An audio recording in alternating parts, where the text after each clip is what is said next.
point in your journey, in your new place, you start to think, oh boy, somebody's going to figure out that I don't actually belong here.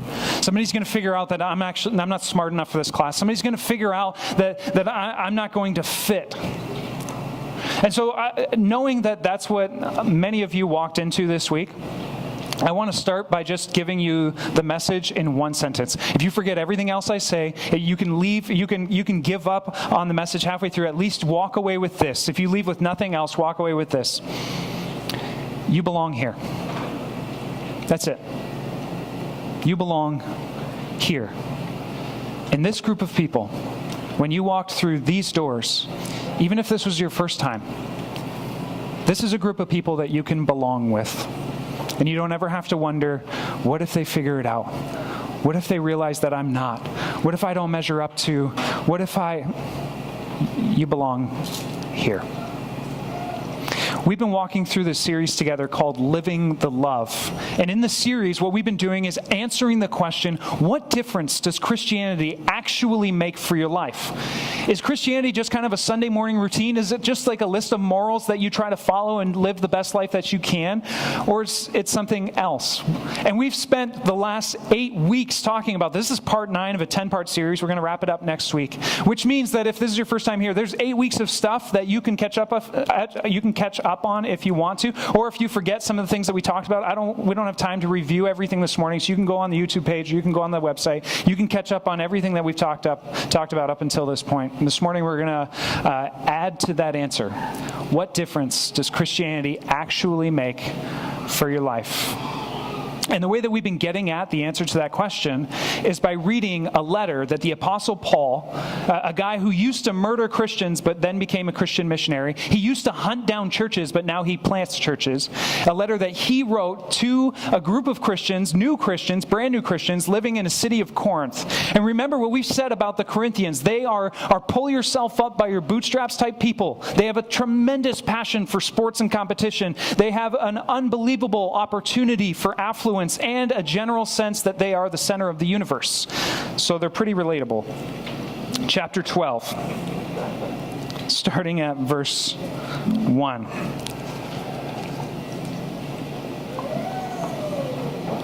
Now about the gifts of the Spirit. All right, let's pause right there. We didn't get very far. Now about the gifts of the Spirit. We're about to talk about something.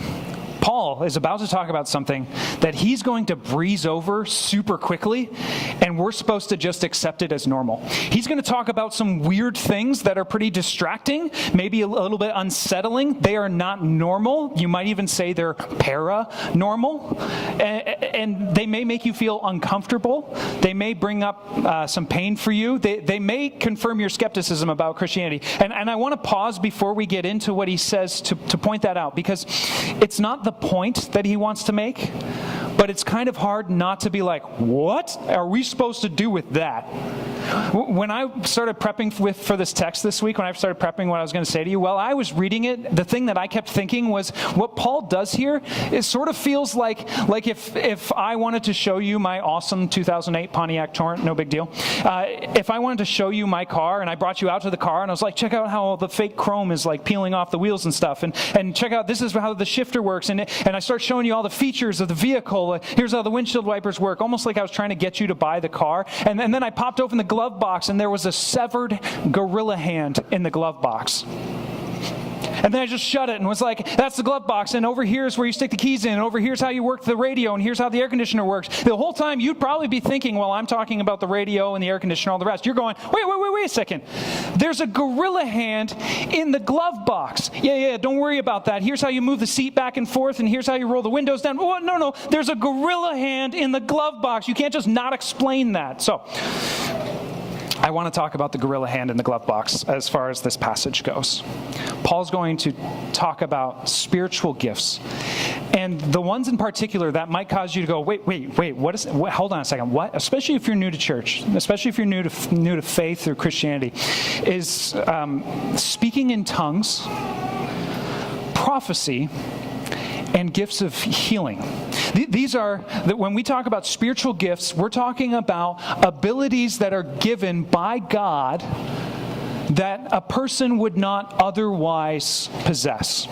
A spiritual gift is a gift from God given to a person that they would not otherwise possess if God had not given it to them. And Paul's going to talk about speaking in other languages, either other human languages or like unintelligible angelic languages. He's going to talk about that like it's normal. And he's going to talk about prophecy, somebody just standing up and delivering a word from the Lord like it's normal. And maybe that's not normal for you. And so I just want to pause this morning and say, look, lots of people have lots of different types of reaction to the conversation about spiritual gifts. For some of us, maybe it makes us feel uncomfortable because we grew up in church and we've read the Bible and we've heard about some of these spiritual gifts, although we've not experienced them for ourselves. And so we kind of think, I know I'm supposed to believe in it, but it's so far away from my everyday experience. It's so far away from my normal everyday life that it makes me a little uncomfortable. I know I'm supposed to believe in it, but like if I'm truly honest, I'm kind of unsure about that. And the whole conversation about speaking in tongues or prophecy or healing and that kind of thing, it makes me just a little uneasy, uncomfortable. For some of us, maybe the topic of spiritual gifts actually brings up pain. Because you grew up in a tradition or around a group of people who said, if you don't have this spiritual experience, if you don't receive this particular spiritual gift, you don't belong with us. And so for some people, the whole conversation about spiritual gifts brings up a little bit of pain because it brings up this feeling of rejection. I didn't have that experience. I didn't receive that gift, and so I guess I don't belong. And lastly, maybe the conversation of spiritual gifts actually just confirms your skepticism. Like, I knew Christianity was whack. I knew it was a ridiculous thing that we shouldn't believe in. I mean, the unintelligible languages that people speak and prophecies from God, of course, this just confirms your skepticism. We've all seen the sort of faith-healing person on TV that just turns out to be a fraud. We know the spiritually gifted person who flies off in their private jet from the money that they made off of their poor followers who are so devoted to them. And so maybe the topic of spiritual gifts kind of confirms your skepticism about Christianity. And you want to hold it all at arm's length. Wherever you are, whether you are uncomfortable or it brings up pain for you or it brings up doubts and skepticism in you, I want you to hear this. Hear this. That's okay. It's okay. And the reason that I know that it's okay to be uncomfortable, the reason that I know it's okay to have a bunch of doubts about this, the reason I know it's okay for you to be skeptical is because Jesus called a bunch of guys, showed them a bunch of things that made them uncomfortable, that raised a ton of doubts in them, and they remained skeptical even after they saw him rise from the dead. So if you're uncomfortable, if you have doubts, if you are skeptical, you are among friends. You belong here. The other piece that I want to add to that is that believing in those things that Paul talks about is not a prerequisite for following Jesus. Now, I'm not talking about like Christianity light, you can just discard certain parts of the Bible and you don't have to believe. That's not what I'm talking about. I'm saying when it comes to following Jesus, when it comes to starting to follow, to pattern your life after him, to believe in him, you don't first have to believe in these supernatural gifts. Following the gifts of the Spirit are not a prerequisite for following Jesus. The second thing I want to point out from this massive disclaimer before we've even read the text this morning is that as distracting as the spiritual gifts are, they're not the point that Paul's trying to communicate. So, let's read. Chapter 12, starting at verse 1. Now, about the gifts of the Spirit, brothers and sisters, I do not want you to be uninformed. You know that when you were pagans, somehow or other, you were influenced and led astray by mute idols. Therefore, I want you to know that no one who is speaking by the Spirit of God says, Jesus be cursed. No one can say Jesus is Lord except by the Holy Spirit. We're going to come back to that. The only way you can say Jesus is Lord is if the Spirit is at work in your life. There are different kinds of gifts, but the same Spirit distributes them. There are different kinds of service, but the same Lord. There are different kinds of working, but in all of them and in everyone, it's the same God at work. Now, to each one, the manifestation of the Spirit is given for the common good. We're going to come back to that. For the common good. I looked up and I lost my place. To one there is given through the Spirit a message of wisdom. To another a message of knowledge by means of the same Spirit. To another faith by that same Spirit. To another gifts of healing by that one Spirit. To another miraculous powers. To another prophecy. To another distinguishing between different types of tongues. And to still another the interpretation of tongues. All these are the work of one and the same Spirit. And he distributes them to each one just as the Spirit determines. Just as a body, though one, has many parts, but all its many parts form one body, so it is with Christ. We are all baptized by one Spirit, so as to form one body, whether Jews or Gentiles or slave or free, and we were all given the one Spirit to drink. Even so, the body is not made up of one part. The whole body's not just a finger, but the body is made up of many parts. Now, if the foot should say, because I am not a hand, I don't belong to the body, it wouldn't for that reason stop being part of the body, actually. And if the ear should say, because I'm not an eye, I guess I don't belong to the body, it would not for that reason stop being part of the body. If the whole body were an eye, where would the sense of hearing be? If the whole body were an ear, where would the sense of smell be? But in fact, God placed the parts in the body, every one of them, just as He wanted them to be. If they were all one part, where would the body be? As it is, there are many parts, but one body. The eye cannot say to the hand, I don't need you. And the head cannot say to the feet, I don't need you. On the contrary, those parts of the body that seem to be weaker are indispensable. And the parts that we think are less honorable, we treat with special honor.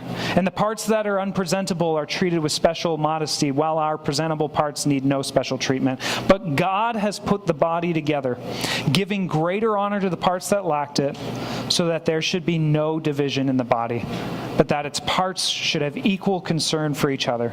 If one part suffers, every part suffers with it. If one part is honored, every part rejoices with it. Now you are the body of Christ, and each one of you is a part of it. And God has placed in the church, first of all, apostles, second prophets, third teachers, then miracles, then gifts of healing, of helping, of guidance, and of different kinds of tongues. Are all apostles? Are all prophets? Are all teachers? Do all work miracles? Do all have the gift of healing? Do all work miracles? Do all speak in tongues? Do all interpret? And the obvious answer is no. Now eagerly desire the greater gifts, which he'll go on in the next chapter to describe as faith, hope, and love.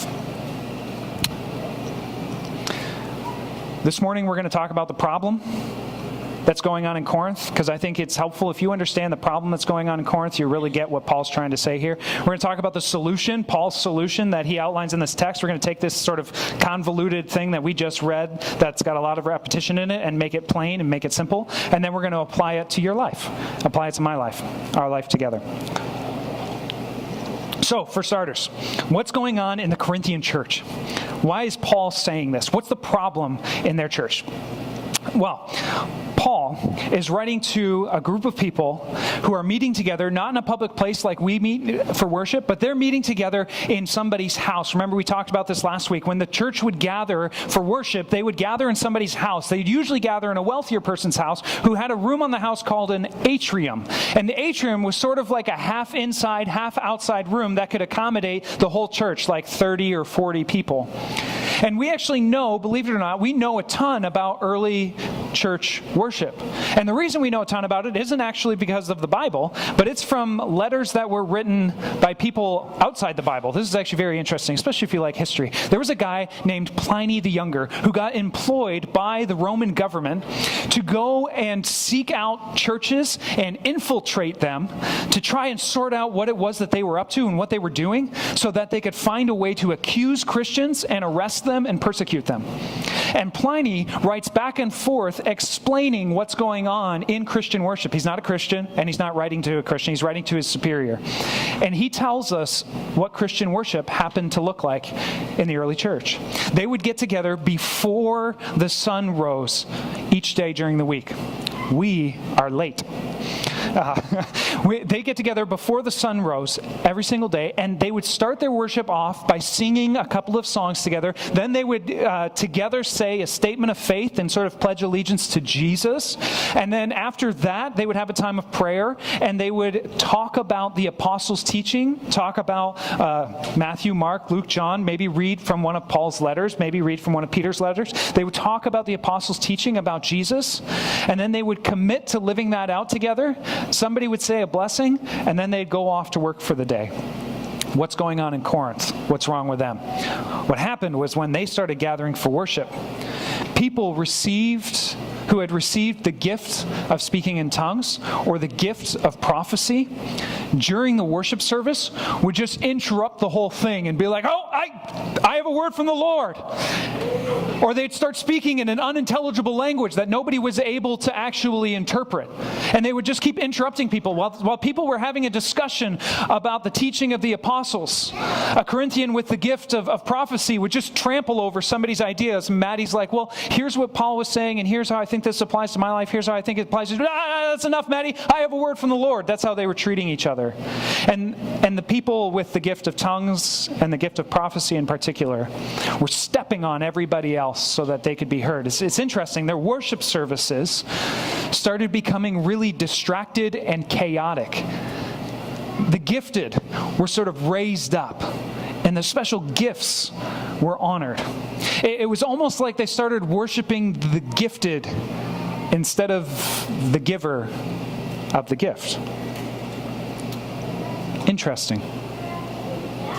And the result of that, by the way, if every single week, Maddie, you said, here's what I think the apostles' teaching means when it comes to following Jesus. If every week I just put you down and said, yeah, I have a word from the Lord, how would you feel over time? Probably not all that great. You might even start thinking to yourself, man, obviously I don't really have something to offer this group of people. You might even start to think over the long haul, maybe I don't belong here. If nobody wants to hear what I have to offer, maybe I don't belong. And that's what the Apostle Paul gets super fired up about. Because what he wants to communicate is the point of our message. You belong here. So, in this chapter, Paul gives his three-part answer, his three-part solution to the problem. All right? Elevating the gifted over worshiping the giver in such a way that people feel like they don't belong is a problem. Here's the solution, says Paul. If you're taking notes, 3 points. Classic 3-point sermons. All right. Point number 1, belief. Point number 2, bestow. Point number 3, be building. You could just put building, but I wanted to put the B in there, so it'd be belief, bestow, be building. First, belief. Paul says, listen, you belong here. If you believe, if you can say Jesus is Lord, if you believe in Jesus, you belong here. The Spirit is at work in you. There aren't tiers of spirituality. There's just belief in Jesus and not belief in Jesus. There isn't like person who has a gift of teaching, person who has a gift of tongues, and then whatever your weird gift is that isn't really important to us, and so you don't really belong, and less and less and less. That's not how it works. He says, if you believe, if you follow Jesus, you belong. Not just if you believe that Jesus was a person, that if you believe that Jesus walked the earth. I mean, we all believe that Jesus walked the earth. It's kind of ridiculous to deny that Jesus of Nazareth was a person. The whole atheists agree that Jesus of Nazareth was a person. But it's not just agreeing that Jesus was a person. It's believing that Jesus is Lord. That doesn't mean that you don't have doubts, by the way. That doesn't mean that you don't have skepticism. That doesn't mean that there are certain things in the Christian faith that make you uncomfortable. That's okay. But do you believe that He is Lord? Are you taking steps towards following Him in your life? If you do, then the Spirit is at work in you. Because nobody, says Paul, nobody says Jesus is Lord except by the Spirit. In other words, this is how you know you belong. Not because you had some special spiritual experience, but because you can say that Jesus is Lord in your life. Belief. If you believe, you belong. Number 2, bestow. He goes on to say, if you belong, the Spirit has bestowed gifts upon you. You've been given gifts, spiritual gifts. It's interesting. He opens this passage up by saying, Corinthians, brothers and sisters, I don't want you to be ignorant about spiritual gifts. To which they would have said, Paul, we're not ignorant about spiritual gifts. We're awesome. Haven't you heard about our speaking in tongues and prophecy? We get spiritual gifts. And he says, no, you don't get it quite right. Everybody has been given a spiritual gift, some ability God-given that they would not otherwise have had.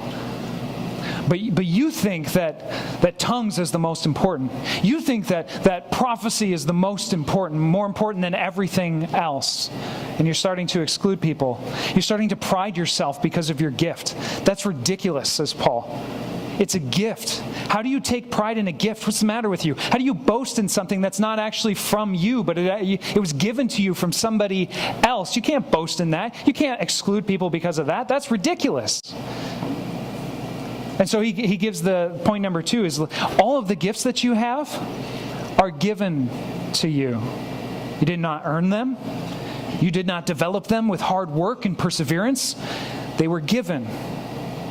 So you can't elevate yourself based on your gift. It was bestowed to you.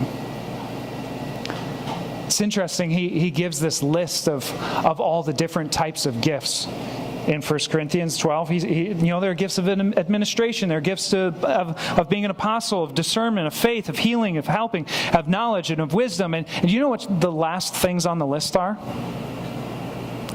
It's tongues and interpretation of tongues. Because the Corinthians thought that was the most important.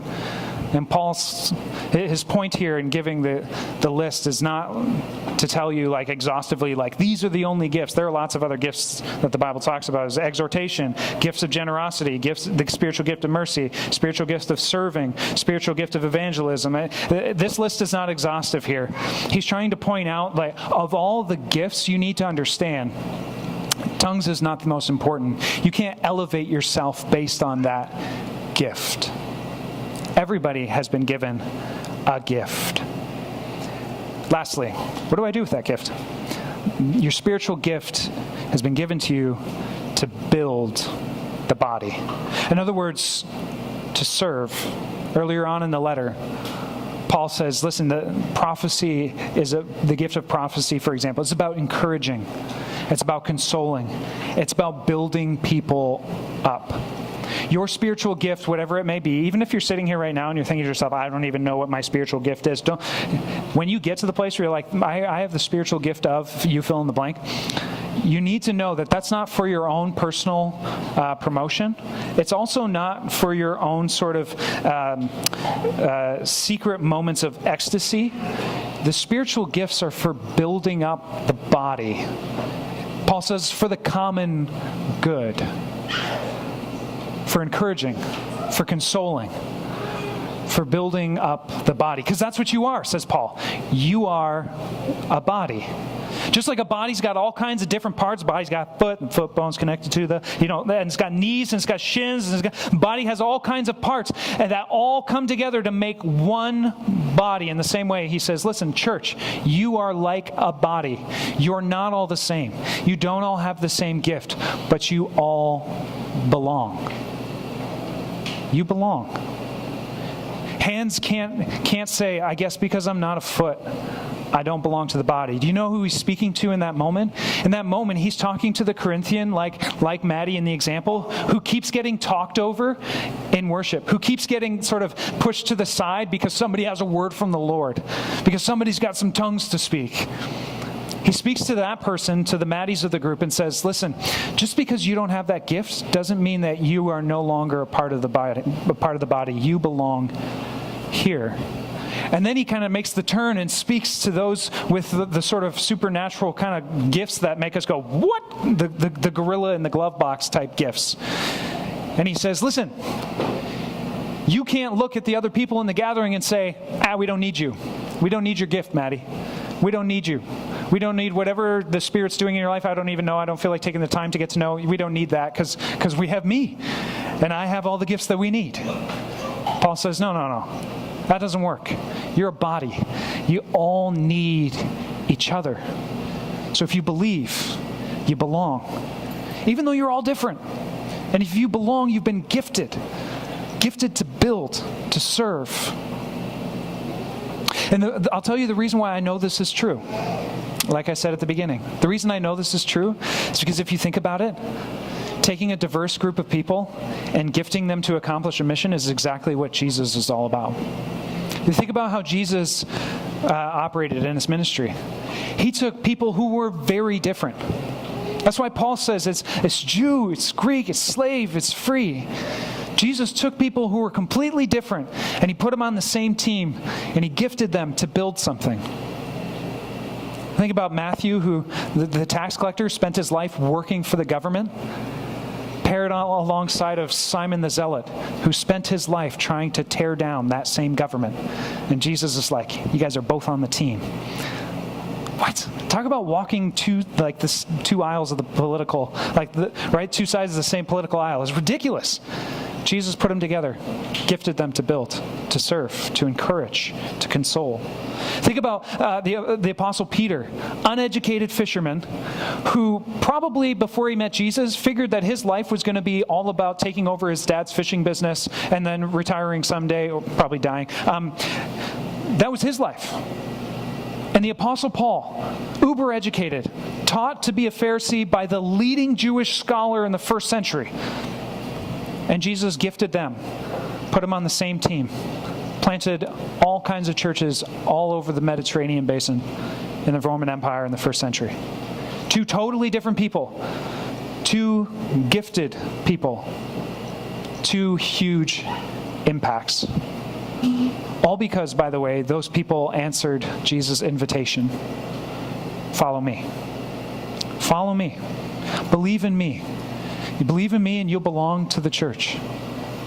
And if you belong to the church, you'll be gifted to build in some way, to serve. Now, problem, solution, application. What about you? I think one of the questions, if you haven't asked yourself this question, I'm sure it's lingering deep in your soul somewhere. Some of you, perhaps those of you who are a little older, a little more mature, you've answered this question. What am I supposed to do with my life? Anybody? Anybody ever wondered that? Show of hands. You ever wondered, what am I supposed to do with my life? Yeah. Not there yet, Tony. We'll get there. What am I supposed to do with my life? Another way of, the spiritual way to ask that question is, what is my gift? What is my gift? What am I supposed to do with this? I think most of us long for three things in life. We want identity, we want community, we want purpose. This is that purpose question. What am I here for? What am I supposed to do with this? What is my gift? I think the Apostle Paul would say, listen, you belong here. Start looking for ways to serve, and you'll sort out your spiritual gift. Start looking for ways to serve, and you'll sort out your spiritual gift, because it's about building up the body, not self-promotion. Alana and I went camping with my family this past summer, and we got into an argument with my mom. And she's going to watch this and be like, come on, Corey. Sorry, Mom. while we were sitting down talking, Alana and I came to this conclusion. There were people on the campsite constantly. We went on vacation with my parents to spend time with them, and there was always other people there. There were neighbors there from other campsites. There were strangers there. There were friends there. There were always people. My mom just always ran into people and would sit down and have tea with them and talk with them. It was ridiculous. And Alana said, I think you have the gift of hospitality. And so I've said this, both of us have now talked with my mom about this. Mom, you have the gift of hospitality. Mom, you have the gift of hospitality. You have the gift of hospitality. It's unbelievable. And she, you know what, she argued. She said, no, I don't. I don't have the gift of hospitality, because in her mind, hospitality is about folding napkins and making nice appetizers and throwing really fancy dinner parties. In her mind, she doesn't have a natural skill for hospitality. She runs an in-home daycare. If you would go to my childhood house where she runs the in-home daycare, Monday to Friday, around 4 o'clock, you will find moms and dads of small children lingering on the back steps as they receive encouragement, consoling, and building up. In a weird way, the back steps at my childhood home have turned into a spiritual hospital for an hour in the afternoons, where my mom provides hospitality. She is not skilled in hospitality. She would say yes to that if she was here. I'm not skilled at hospitality. But that's not what spiritual gifts are. They're not special skills. They're God-given abilities that you might not otherwise have, given to you to build others up, to serve. So, what is it for you? How are you serving? Instead of asking yourself, what am I here for? What am I supposed to do? Ask yourself the question, who can I serve? How can I serve? And I promise you, the community of faith is going to help you discern what your spiritual gift is. You might step up and serve in a particular way, and somebody might come alongside you and put their arm around you and say, thanks for your service, but that ain't your gift. And that's okay. We'll help you find your gift. People will come alongside you and encourage you, say, man, wow, do you realize that when you get involved in that, it sparkles, it just goes so well. Maybe that's your spiritual gift. Maybe you have the gift of encouragement. Maybe you have the gift of tongues. Maybe you have the gift of prophecy. But whatever your gift, it is not meant for you. It's meant for the common good of the body, to build others up, to encourage, to console, to serve. What if that's what our church was known for? What if that's what we were known for? That if people walked in here, they'd be like, man, this is some of you guys have kids, some of you guys are builders, some of you guys are, you work at a bank, some of you guys are in school, some of you guys are all different. You're very different. You come from different places. You have different lives. And yet look at the way that you serve and love one another. What if people walked into our worship gatherings or our house gatherings and said, man, I'm not sure I believe what they believe. I'm not 100% on board with the whole spiritual gifting thing, and that sounds a little bit paranormal for me. That's outside my experience. It makes me skeptical. I'm not sure I believe what they believe, but man, I sure would like to belong with them. Friends, if you believe, you belong. You belong here. But you've been gifted to serve and to build. In the name of the Father, the Son, and the Holy Spirit. And all God's people said, amen.